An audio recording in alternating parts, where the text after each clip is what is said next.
بسم الله الرحمن الرحيم. ألف لام را.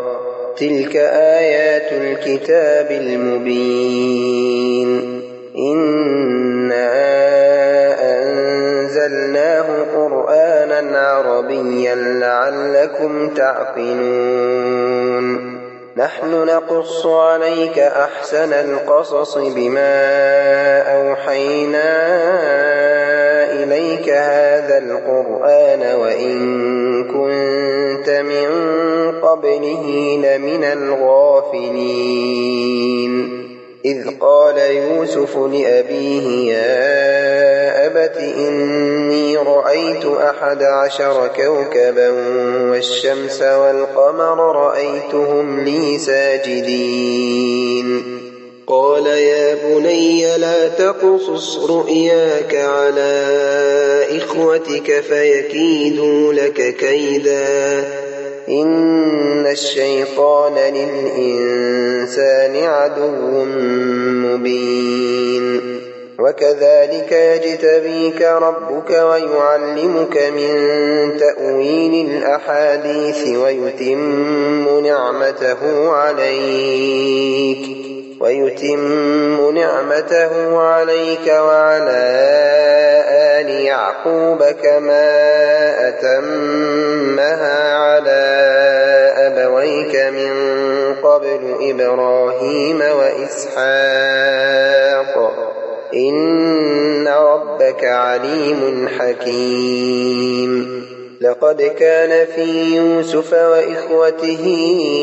آيات للسائلين. إذ قالوا ليوسف وأخوه أحب إلى أبينا منا ونحن عصبة إن أبانا لفي ضلال مبين. اقتلوا يوسف أو اطرحوه أرضا يخل لكم وجه أبيكم وتكونوا من بعده قوما صالحين.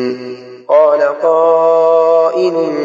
منهم لا تقتلوا يوسف وألقوه في غيابة الجب يلتقطه بعض السيارة إن كنتم فاعلين. قالوا يا أبانا ما لك لا تأمنا على يوسف وإنا له لناصحون. أرسله معنا غدا يرتع ويلعب وإنا له لحافظون. قال إني ليحزنني أن تذهبوا به وأخاف أن يأكله الذئب وأنتم عنه غافلون. قالوا لئن أكله الذئب ونحن عصبة إنا إذا لخاسرون. فلما ذهبوا به وأجمعوا أن يجعلوه في غيابة الجب وأوحينا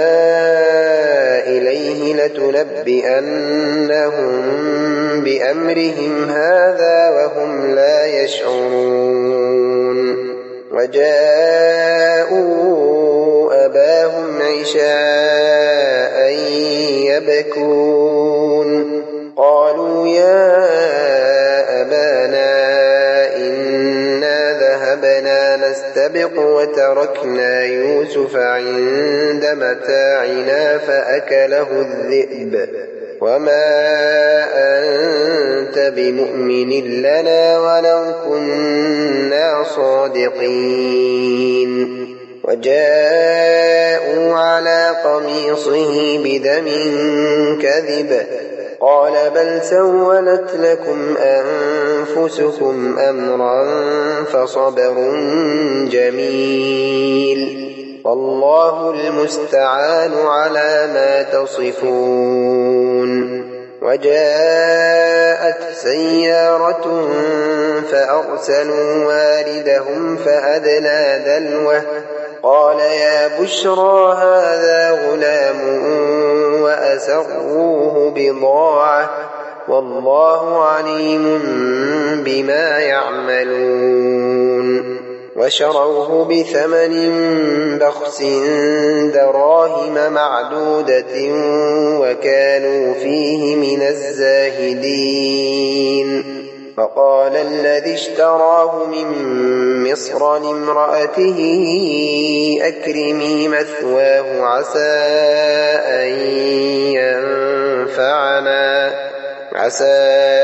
أن ينفعنا أو نتخذه ولدا وكذلك مكنا ليوسف في الأرض ولنعلمه من تأويل الأحاديث والله غالب على أمره ولكن أكثر الناس لا يعلمون ولما بلغ أشده آتيناه حكما وعلما وكذلك نجزي المحسنين وراودته التي هو في بيتها عن نفسه وغلقت الأبواب وقالت هيت لك قال معاذ الله إنه ربي أحسن مثواي إنه لا يفلح الظالمون ولقد همت به وهم بها لولا أن رأى برهان ربه كذلك لنصرف عنه السوء والفحشاء إنه من عبادنا المخلصين واستبق الباب وقدت قميصه من دبر وألف يا سيدها لدى الباب قالت ما جزاء من أراد بأهلك سوءا إلا أن يسجن أو عذاب أليم قال هي راودتني عن نفسي وشهد شاهد من أهلها إن كان قميصه قد من قبل فصدقت وهو من الكاذبين وإن كان قميصه قد من دبر فكذبت وهو من الصادقين فلما رأى قميصه قد من دبر قال إنه من كيدكن إن كيدكن عظيم يوسف أعرض عن هذا واستغفري لذنبك إنك كنت من الخاطئين وقال نسوة في المدينة امرأة العزيز تراود فتاها عن نفسه قد شغفها حبا إنا لنراها في ضلال مبين فلما سمعت بمكرهن أرسلت إليهن وأعتدت لهن متكئا وآتت كل واحدة منهن سكينا وقالت اخرج عليهن فلما رأينه أكبرنه وقطعن أيديهن وقلن حاش لله ما هذا بشرا إن هذا إلا ملك كريم قالت فذلكن الذي لمتنني فيه ولقد راودته عن نفسه فاستعصم ولئن لم يفعل ما آمره ليسجنن وليكونن من الصاغرين. قال رب السجن أحب إلي مما يدعونني إليه وإلا تصرف عني كيدهن أصب إليهن وأكن من الجاهلين. فاستجاب له ربه فصرف عنه كيدهن إنه هو السميع العليم. ثم بدا لهم من بعد ما رأوا الآيات ليسجننه حتى حين. ودخل معه السجن فتيان قال أحدهما إني أراني أعصر خمرا وقال الآخر إني أراني أحمل فوق رأسي خبزا تأكل الطير منه نبئنا بتأويله إنا نراك من المحسنين. قال لا يأتيكما طعام ترزقانه إلا نبأتكما بتأويله قبل أن يأتيكما ذلكما مما علمني ربي إني تركت ملة قوم لا يؤمنون بالله وهم بالآخرة هم كافرون واتبعت ملة آبائي إبراهيم وإسحاق ويعقوب ما كان لنا أن نشرك بالله من شيء ذلك من فضل الله علينا وعلى الناس ولكن أكثر الناس لا يشكرون. يا صاحبي السجن أأرباب متفرقون خير أم الله الواحد القهار ما تعبدون من دونه إلا أسماء سميتموها أنتم وآباؤكم ما أنزل الله بها من سلطان إن الحكم إلا لله أمر ألا تعبدوا إلا إياه ذلك الدين القيم ولكن أكثر الناس لا يعلمون. يا صاحبي السجن أما أحدكما فيسقي ربه خمرا وأما الآخر فيصلب فتأكل الطير من رأسه قضي الأمر الذي فيه تستفتيان. فقال للذي ظن أنه ناج منهما اذكرني عند ربك فأنساه الشيطان ذكر ربه فلبث في السجن 10 سنين. فقال الملك إني أرى 7 بقرات سمان يأكلهن 7 عجاف و7 سنبلات خضر وأخر يابسات يا أيها الملأ أفتوني في رؤياي إن كنتم للرؤيا تعبرون. قالوا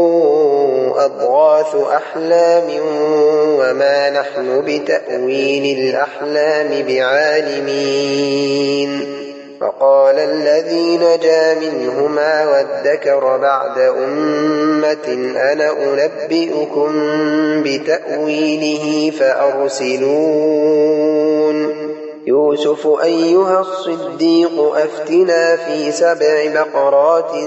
سمان يأكلهن 7 عجاف وسبع سنبلات خضر وأخر يابسات لعلي أرجع إلى الناس لعلهم يعلمون قال تزرعون 7 سنين دأبا فما حصدتم فذروه في سنبله إلا قليلا مما تأكلون ثم يأتي من بعد ذلك 7 شداد يأكلن ما قدمتم لهن إلا قليلا مما تحصنون ثم يأتي من بعد ذلك عام فيه يغاث الناس وفيه يعصرون فقال الملك ائتوني به فلما جاءه الرسول قال ارجع إلى ربك فاسأله ما بال النسوة اللاتي قطعن أيديهن إن ربي بكيدهن عليم قال ما خطبكن إذ راوتن يوسف عن نفسه قلنا حاش لله ما علمنا عليه من سوء قالت امرأة العزيز الآن حصحص الحق أنا راودته عن نفسه وإنه لمن الصادقين ذلك ليعلم أني لم أخنه بالغيب وأن الله لا يهدي كيد الخائنين وما أبرئ نفسي إن النفس لأمارة بالسوء إلا ما رحم ربي إن ربي غفور رحيم وقال الملك ائتوني به أستخلصه لنفسي فلما كلمه قال إنك اليوم لدينا مكين أمين قال اجعلني على خزائن الأرض إني حفيظ عليم وكذلك مكنا ليوسف في الأرض يتبوأ منها حيث يشاء نصيب برحمتنا من نشاء ولا نضيع أجر المحسنين ولأجر الآخرة خير للذين آمنوا وكانوا يتقون وجاء إخوة يوسف فدخلوا عليه فعرفهم وهم له منكرون ولما جهزهم بجهازهم قال ائتوني بأخ لكم من أبيكم ألا ترون أني أوفي الكيل وأنا خير المنزلين فإن لم تأتوني به فلا كيل لكم عندي ولا تقربون قالوا سنراود عنه أباه وإنا لفاعلون وقال لفتيانه جعلوا بضاعتهم في رحالهم لعلهم يعرفونها إذا انقلبوا إلى أهلهم لعلهم يرجعون فلما رجعوا إلى أبيهم قالوا يا أبانا منع منا الكيل فأرسل معنا أخانا نكتل وإنا له لحافظون قال هل آمنكم عليه إلا كما أمنتكم على أخيه من قبل فالله خير حافظا وهو أرحم الراحمين ولما فتحوا متاعهم وجدوا بضاعتهم ردت إليهم قالوا يا أبانا ما نبغي هذه بضاعتنا ردت إلينا ونمير أهلنا ونحفظ أخانا ونزداد كيل بعير ذلك كيل يسير قال لن أرسله معكم حتى تؤتون موثقا من الله لتأتونني به إلا أن يحاط بكم فلما آتوه موثقهم قال الله على ما نقول وكيل فقال يا بني لا تدخلوا من باب واحد وادخلوا من أبواب متفرقة وما أغني عنكم من الله من شيء إن الحكم إلا لله عليه توكلت وعليه فليتوكل المتوكلون ولما دخلوا من حيث أمرهم أبوهم ما كان يغني عنهم من الله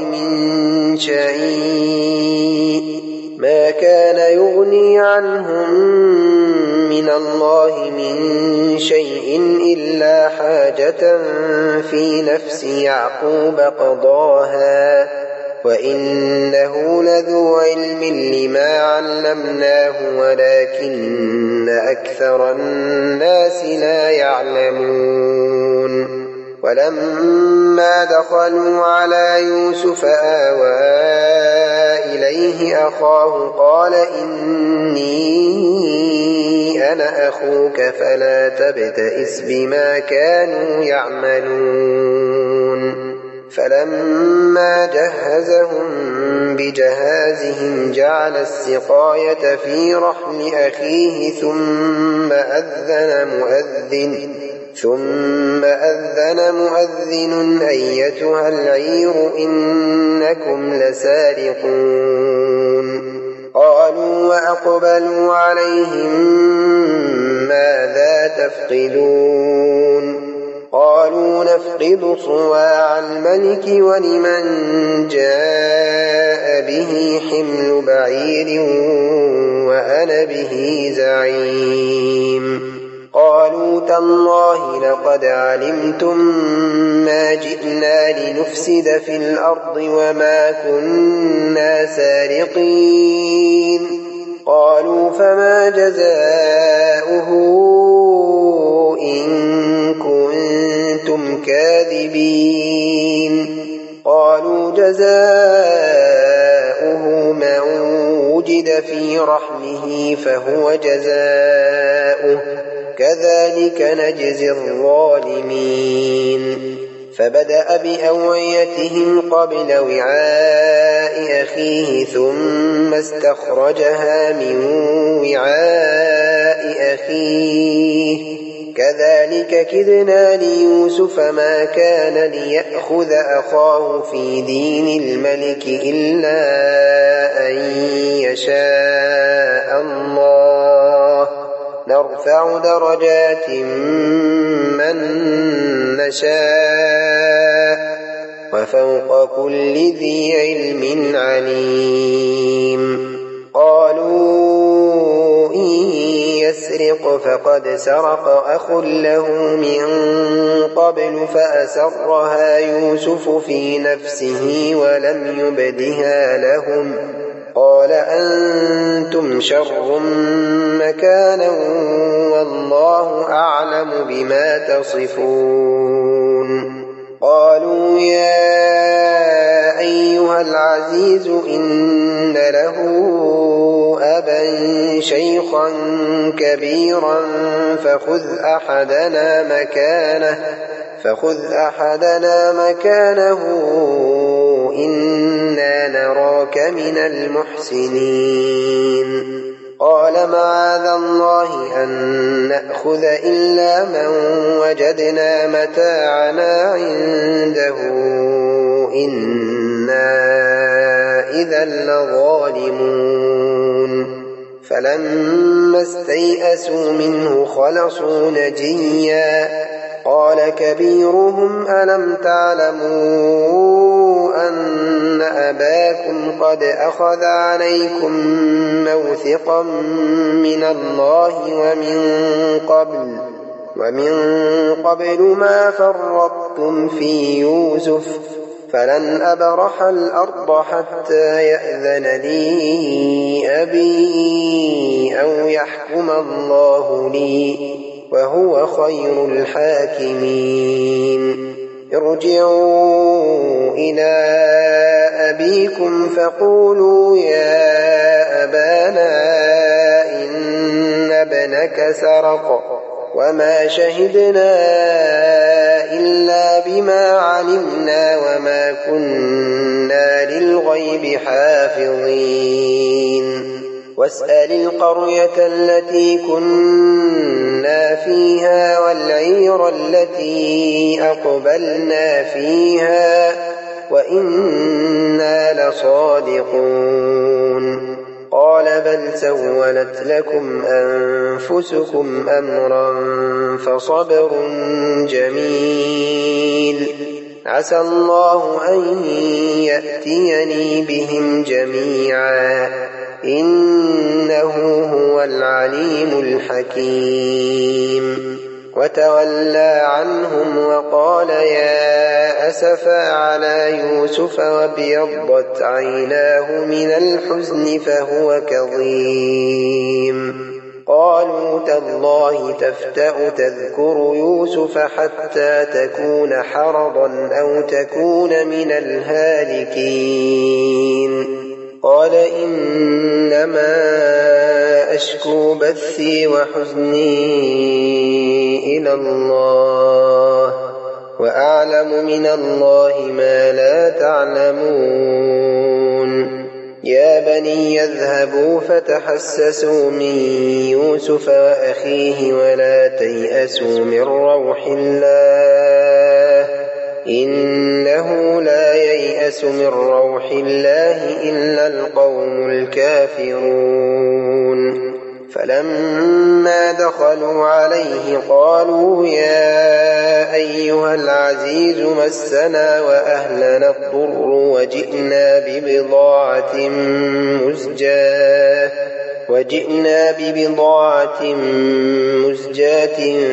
فأوفلنا الكيل وتصدق علينا إن الله يجزي المتصدقين قال هل علمتم ما فعلتم بيوسف وأخيه إذ أنتم جاهلون قالوا أئنك لأنت يوسف قال أنا يوسف وهذا أخي قد من الله علينا إنه من يتق ويصبر فإن الله لا يضيع أجر المحسنين قالوا تالله لقد آثرك الله علينا وإن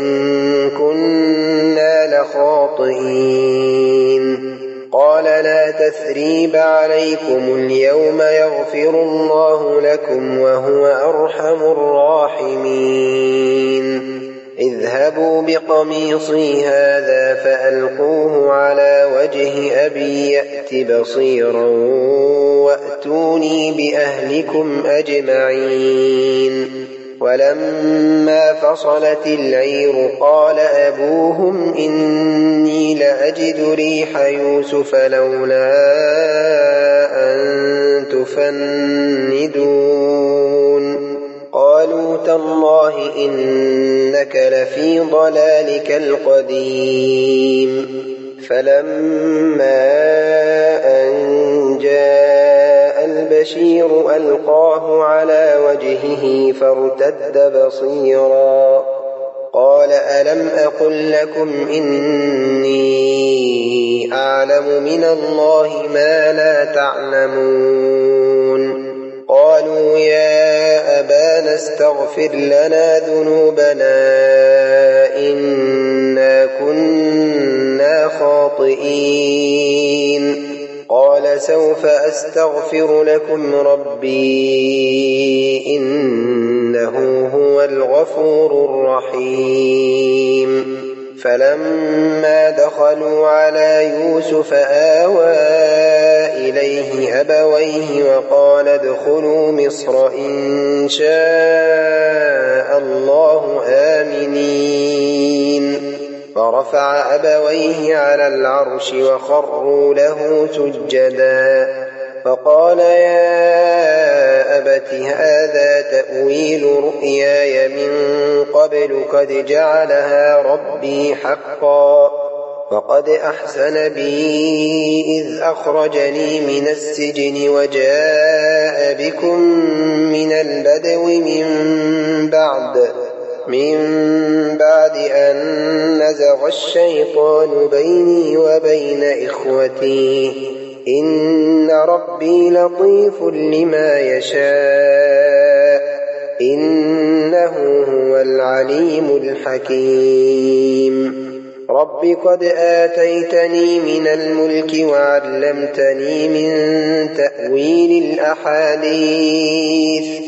فاطر السماوات والأرض أنت وليي في الدنيا والآخرة